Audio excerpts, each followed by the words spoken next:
Hey,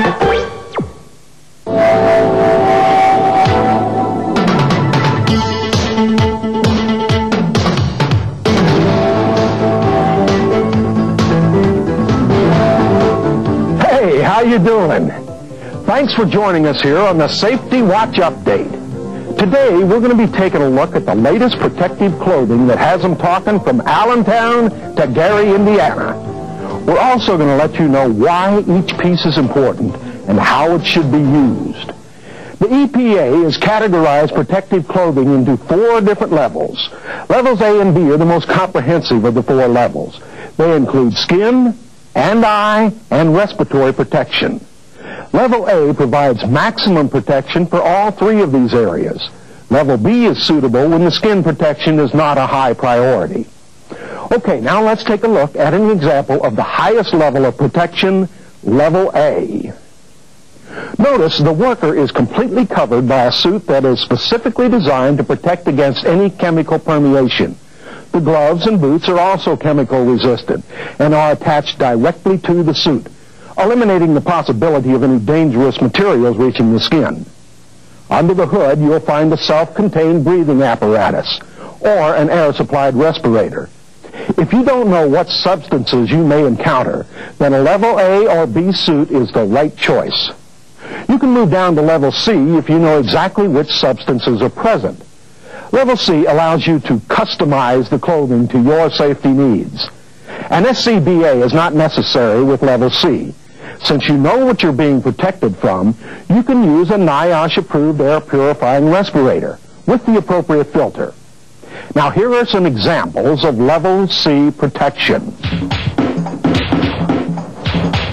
A bodysuit at this level could be either a 1 or a 2-piece coverall, made from all kinds of materials.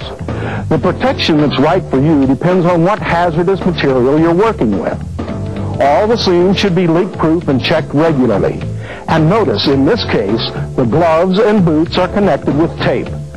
This is a practical way you can be sure that hazardous material doesn't splash onto your skin. Check with your supervisor to find out if this is allowed at your company. Now, let's take a closer look at what you should check for when you first put on your protective suit. Before donning your protective suit, it is vital that you make sure it is in top condition. Check the material for any areas of discoloration that may signal the material has been weakened. Hard areas on a suit might be indications of exposure to a chemical that has made the material brittle and susceptible to cracks. Inspect all the seams for any areas that are no longer leak-proof. I'm sure you'll recognize this look. It's Level D protection. Coveralls and uniforms make up the majority of protective clothing at this level. Also, respiratory protection is not required. This clothing is not designed to protect you against anything except incidental contact with non-hazardous materials. Now we come to my favorite part of the show. Anyone who knows anything about fashion and safety knows the importance of accessorizing. We'll start at the top with head protection. You'll notice that Bill is wearing only a bump cap, but Jane has a helmet. Which one should be used in your situation? Let's find out. Hard hats protect against impact and penetration from falling or flying objects, electrical shock, and burns. In order for your hard hat to be effective, the helmet suspension needs to be adjusted properly. This distributes and absorbs any impact you may encounter. Hard hats come in 3 classes of electrical conductivity. Level A is for limited voltage protection. Level B is for high voltage protection, and Level C provides no voltage protection. The class ID can be found inside the helmet shell. A bump cap is used where workers are subject to lacerations or bumps to the head, but not for injury from falling or flying objects. They are not substitutes for hard hats. Now we're going to cover those things that cover you. Aprons. Not exactly, guys. I'm talking about industrial aprons. Make sure the aprons you use are made of material that is strong enough for your application. When you're finished with your apron, remove it before removing your gloves. Don't let the outer shell of the apron come in contact with your skin or unprotected clothing. Then place it in the appropriate bin for cleaning. Some aprons, like Jane's, are disposable. It doesn't go in the trash can, though, Jane. It goes in a hazardous materials bag that is properly labeled so it will be disposed of appropriately. Oh, nice catch. No, those aren't catcher's mitts on her hands. They're protective gloves, an essential part of your safety wardrobe. To protect your hands from minor abrasions, a coated knit glove should be adequate. For laceration protection, you're better off with a glove made of leather or with Kevlar lining. Stainless steel mesh are the best protection, but they offer little sense of touch. Insulated gloves or gloves with Kevlar lining help to protect against extreme temperatures. If you use disposable gloves, be sure you know how to discard them properly. Carefully grasp the wrist edge of one glove with the other hand and peel the glove halfway off. Then grasp the other glove with the first glove and peel it all the way off. Using your bare hand, turn the first glove inside out around the second glove and then discard. Linemen or electricians who work on energized equipment must wear specially made rubber gloves. Leather overgloves may be necessary to help protect the rubber gloves from wire punctures and cuts. With all the choices on the market in eyewear, it may be difficult to decide what's right for you.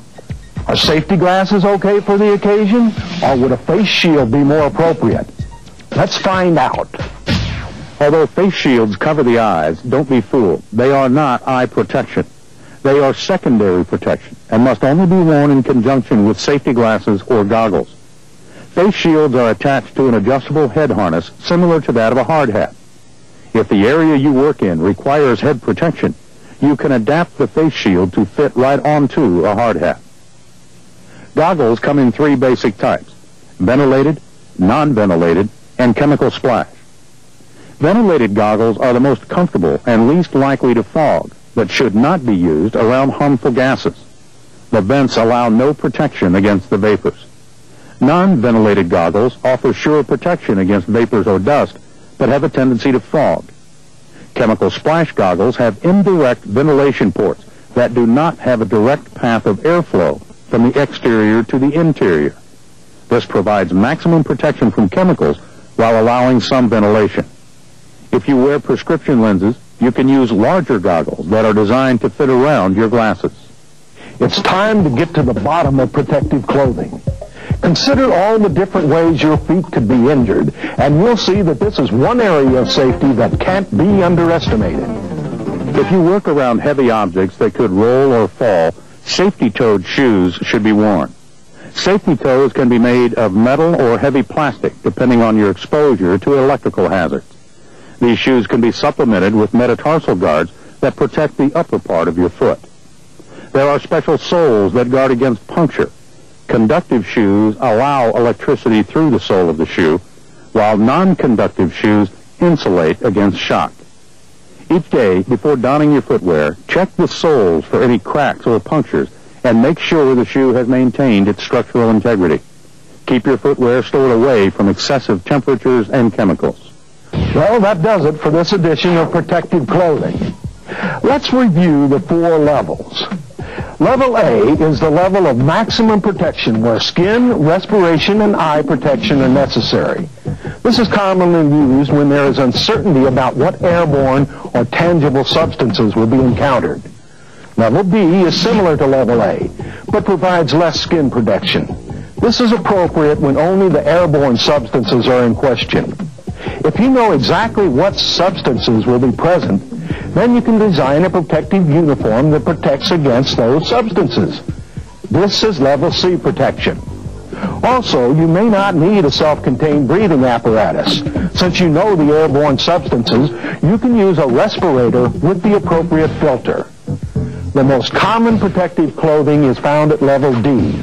This consists of uniforms and coveralls and aprons. Of course, you can always choose clothing from a lower level to supplement a higher level. For instance, a helmet from Level D could be incorporated into a Level A suit. Now, one more thing before you go. If you work around a heat source or outside in these suits, you could be in danger of heat exhaustion. When wearing chemical protective clothing, you may find yourself overheating quicker than you would expect. This is because a full bodysuit doesn't allow your body's built-in coolant, perspiration, to evaporate. If you feel yourself getting overheated, rest, or only do light work for a few minutes. Some jobs in abnormally hot conditions require some sort of body cooling systems. Ice vests and air vests are two commonly used systems. Thanks for joining us. Now stay tuned to Safety Watch for all the latest developments in the world of protective clothing. And stay safe.